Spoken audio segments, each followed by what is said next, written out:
Open টেন্ডারের দাবিতে ক্ষোভ বাড়ছে তিপ্রাসার যুবকদের মধ্যে। শুক্রবার 47 আম্বাসা তিপ্রাসা ডেভেলপমেন্ট কমিটি এবং আম্বাসা জনজাতি কন্ট্রাক্টরদের যৌথ উদ্যোগে শিকারি বাড়িতে এক সাংবাদিক সম্মেলন করে ঠান্ডা মাথায় জানিয়ে দেওয়া হয় 10 থেকে 12 লক্ষ টাকার মধ্যে যে সমস্ত কাজ সেগুলোই যেন ওপেন টেন্ডারের মাধ্যমে করা হয়।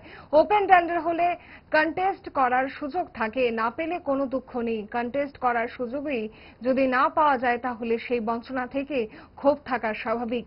এটা করা না হলে আগামী দিনে আন্দোলনের চিন্তা ভাবনাও রয়েছে যৌথ কমিটির। আমরা লক্ষ্য করেছি যে ভিন্ন কাজগুলি সেটা কমিউন থেকে রেস্ট্রিক্টেডের মাধ্যমে কন্ট্রোল করা হয় বা ডিল করা হয়। তো আজকে আমরা অনেক বঞ্চনার পরে আজকে আমরা আলোচনা করেছি বা আমরা অনুভব করতে পেরেছি যে আমরা প্রতিবাদ বা এরকম না করলে আমাদের ভবিষ্যতেও এরকম আমরা বঞ্চিতই থেকে যাব।